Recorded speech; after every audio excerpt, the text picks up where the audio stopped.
Hari semakin bertambah, kasus pun kian merambah. Bagaimanakah nasib bangsa ini? Akankah Indonesia emas terwujud? Wassalamualaikum warahmatullahi wabarakatuh. Shalom, Om Swastiastu, Namo Buddhaya, salam kebajikan, rahayu, berkah dalam. Yang saya hormati, Bapak Ibu dosen dan segenap sivitas akademika Universitas Pignatelli Triputra, dan yang saya kasihi, seluruh teman-teman mahasiswa Universitas Pignatelli Triputra. Selamat pagi. Marilah kita panjatkan puji dan syukur kepada Tuhan Yang Maha Esa, karena limpahan kasih-Nya, kita dapat berkumpul di universitas kita tercinta ini dalam keadaan sehat walafiat. Hari ini, perkenankanlah saya, Rosalyn Jenny Putri Amadea, mahasiswi dari program studi S1 Akuntansi semester 2, untuk sedikit membuka wawasan Anda dalam forum hari ini. Melalui pembahasan singkat tentang keutamaan nilai integritas dan etika dalam bingkai kehidupan, saya akan menyampaikan data, problematika, dan solusi yang relevan bagi kehidupan kita di zaman sekarang ini. Suatu kehormatan juga untuk saya pribadi karena boleh berkesempatan untuk hadir dan menjadi bagian dalam forum ini. Saya bukanlah seorang pakar ataupun ahli dalam hal terkait ilmu pengetahuan, terkait nilai-nilai integritas maupun etika. Namun, di sini saya hadir sebagai mahasiswa yang ingin mencoba untuk memberikan kontribusi, masukan, dan saran yang harapannya dapat memberikan manfaat bagi secara khusus dunia pendidikan dan masyarakat pada umumnya. Hadirin yang berbahagia, kata orang, sukses itu adalah ketika kita bisa mendapat nilai IPK tertinggi dan lulus dengan predikat terbaik. Semua itu bermula dari bangku sekolah. Namun benarkah demikian? Banyak sekali anak muda sekarang yang berlomba-lomba untuk meraih dalam tanda kutip kesuksesan tersebut.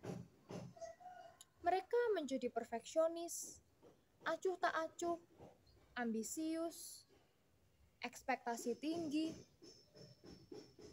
Akhirnya segala cara pun dihalalkan tanpa memperhatikan pentingnya nilai etika hidup.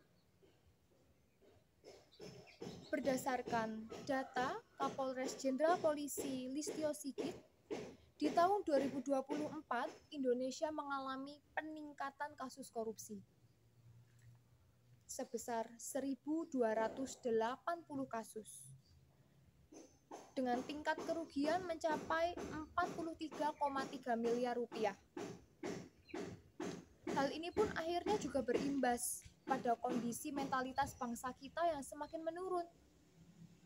Tingkat kecemasannya mencapai 64%. Ini sungguh menjadi keprihatinan kita bersama tentunya. Lantas, apa peran nilai IPK tinggi tadi jika tidak bisa menjadi solusi bagi kasus korupsi? Atau mungkin justru menjadi dalang, kontributor utama yang mendegradasi bangsa sendiri?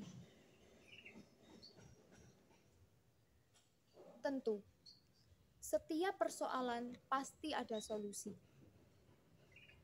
Kita, generasi muda, adalah penerus bangsa ini. Kita memiliki peran penting dalam memajukan bangsa ini. Karena bangsa yang maju adalah bangsa yang memiliki sinergisitas dan sumber daya manusianya yang berkualitas. Kecerdasan akal memanglah penting. Namun lebih dari itu, kecerdasan akhlak juga penting.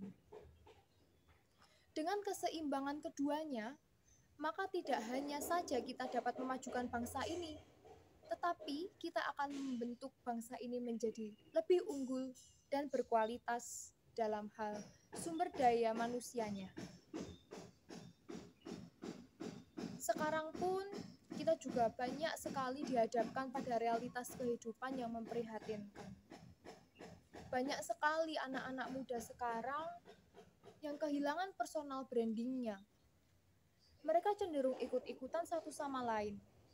Bahkan lebih parahnya, mayoritas dari mereka lebih berorientasi pada hasil akhir, tanpa mau mengalami prosesnya. Melalui jalan-jalan pintas yang instan, seolah semua persoalan dapat dengan mudah terpecahkan. Namun, sebagai mahasiswa dan mahasiswi Universitas Pignatelli Triputra ini, kita layak untuk bersyukur dan bangga. Karena di sini kita dibekali ilmu yang baik dalam kehidupan. Kita diberikan value yang tertuang dalam DNA UPITRA, di mana salah satunya adalah nilai integritas dan etika. Di dalam nilai integritas dan etika tersebut, kita diajarkan untuk tidak hanya menjadi pribadi yang cerdas akal, namun juga memiliki kecerdasan akhlak. Dengan keseimbangan keduanya, maka kita akan dapat meraih kesuksesan yang sejati. Jadi, mari bersama kita melangkah. Jangan bicara soal Indonesia emas jika sekarang saja Indonesia masih cemas. Demikianlah ulasan singkat yang dapat saya sampaikan. Apabila terdapat kekeliruan dalam penyampaian yang tidak berkenan di hati, saya mohon maaf. Semoga bermanfaat. Terima kasih.